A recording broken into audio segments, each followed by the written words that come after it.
विराज बैठ, प्रसन्न हो। जी अभी ठीक। हाँ, नहीं, ठीक ही रहना चाहिए। हम आपको अपने प्रभु का विधान बताते हैं थोड़ा सा। जब प्रभु किसी पर कृपा करते हैं, ये वैभव मिलना कृपा नहीं है, ये पुण्य है। पुण्य से एक घोर पापी को भी बहुत देखो, पाप करके भी उनका कोई पुण्य है जिससे वो सुकृत पूर्व के सुकृतवश चल रहे हैं, नया पाप है। ये वैभव बढ़ना या यश बढ़ना, ये भगवान की कृपा नहीं मानी जाती। भगवान की कृपा मानी जाती है अंदर का चिंतन बदलना, जिससे आपके अनंत जन्मों के संस्कार भस्म होकर और अगला जो है वो बड़ा उत्तम होगा। अंदर के चिंतन से होता है, बाहर से कुछ नहीं होता। मात्र अंदर का चिंतन। अच्छा, अंदर का चिंतन हम लोगों का स्वभाव बन गया बहिर्मुखी। बहिर्मुखी मतलब बाहर, बाहर यश कीर्ति लाभ विजय, इससे हमको सुख मिलता है। अंदर से कोई मतलब नहीं रखता कोई, कोई विरला ही अंदर से। अब क्या होता है, भगवान जब कृपा करते हैं तो संत समागम देते हैं, फिर दूसरी जब कृपा होती तो विपरीतता देते हैं, और फिर अंदर से एक रास्ता देते हैं, ये मेरा रास्ता है, ये परम शांति का रास्ता है, ये शांति का रास्ता नहीं। भगवान वो रास्ता देते हैं और जीव को अपने पास बुला लेते हैं। बिना प्रतिकूलता के संसार का राग नष्ट नहीं होता। किसी को भी वैराग्य होता है तो संसार की प्रतिकूलता देखकर वैराग्य होता है। सब कुछ हमारे अनुकूल है तो हम आनंदित होकर उसका भोग करते हैं। जब हमारे ऊपर प्रतिकूलता आती है तब ठेस पहुंचती है कि इतना झूठा संसार, तो अंदर से भगवान रास्ता देते हैं, ये सही है। भगवान बिना प्रतिकूलता के इस संसार को छुड़ाने का कोई भी औषधि नहीं रखी। आज तक जितने बड़े महापुरुष हुए हैं, जिनका जीवन बदला है, उनको प्रतिकूलता का दर्शन करके बदला है। तो कभी प्रतिकूलता आए तो उस समय आनंदित हो कि मेरे ऊपर अब भगवान की कृपा हो रही है, कि मुझे सतमार्ग में चलने की प्रेरणा मिल रही है। अगर सतमार्ग छूटा हो, ये सब तो एक सेकंड के लिए आप विचार कीजिए। अब अपना सुधार कर लो, अपने जीवन को सत्य में ले आओ, तो अगला जो होगा वो बहुत जोर का होगा। चाहे जन्म हो तो श्रीवान कुलवान धनवान वैभव संपन्न ऐसे, और भक्ति की अनुकूलता, भक्ति की अनुकूलता। खास बात श्रीवान धनवान कुलवान नहीं, खास बात भक्ति की अनुकूलता। अगर इस जन्म में भगवत प्राप्ति नहीं हुई तो भगवान श्री कृष्ण ने गीता में कहा है कि मेरे भक्त का नाश नहीं होता, मैं कुलवान धनवान श्रीवानों के कुल में जन्म देता हूं और फिर पुनः भक्ति का माहौल देता हूं, और पूर्व का जो भजन छूटा हुआ हो वहीं से उसको। अब बिल्कुल ऐसे ही रहो जैसे रह रहे हो, बिल्कुल संसारिक बन करके रहो, लेकिन अंदर का चिंतन आपका बदल जाए। अंदर के चिंतन में आपकी यश की भावना न रह जाए, अंदर के चिंतन में आपको धन बढ़ाने की भावना न रह जाए।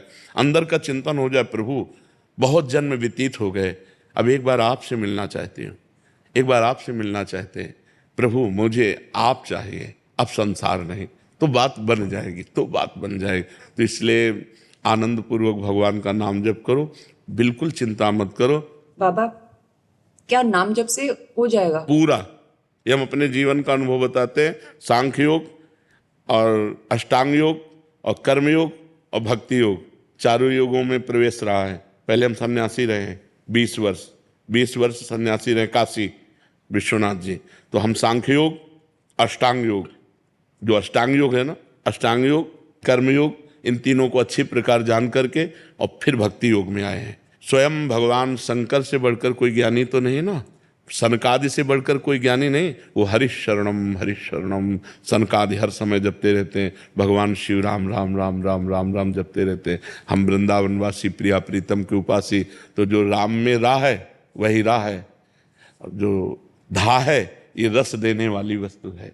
तो हम राधा राधा राधा राधा, मतलब आप ये समझो कि हमारी इतनी तार्किक बुद्धि रही, हमारी श्रद्धालु बुद्धि नहीं रही।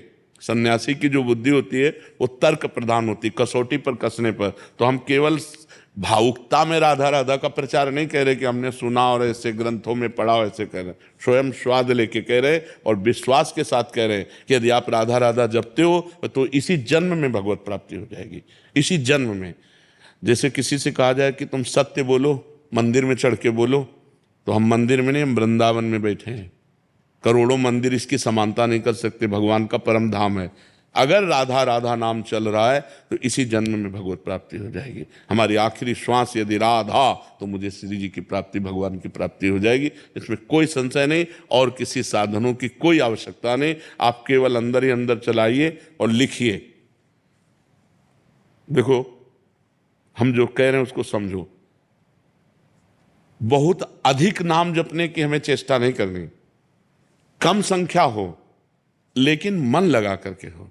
जैसे हम, अब देखो, आप लिखो राधा, अपने दिमाग में लिखो, खुले नेत्र लिखो या बाहर बाहर देखो, दिखाई दे रहा है राधा लिखा हुआ, वही कान में सुनो राधा, वही अंदर उठाओ राधा, ये तीनों का एकाकार हो जाए तो ये करोड़ों नाम जप के बराबर है।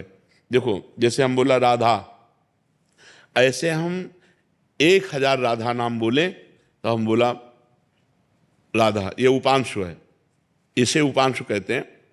राधा राधा राधा राधा 1000 बार, ये उपांशु हुआ।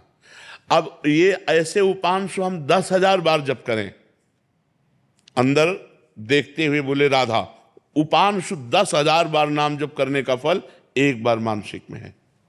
इतना बड़ा फल है ये। ऐसे राधा राधा राधा चल रहा है, नेत्रों से हम उसे देख रहे हैं, कानों से उसे सुन रहे हैं। आप देखना कि अगर मन भगेगा तो आप लिख नहीं पाओगे राधा नाम, अगर लिख रहे हो तो मन भगेगा नहीं।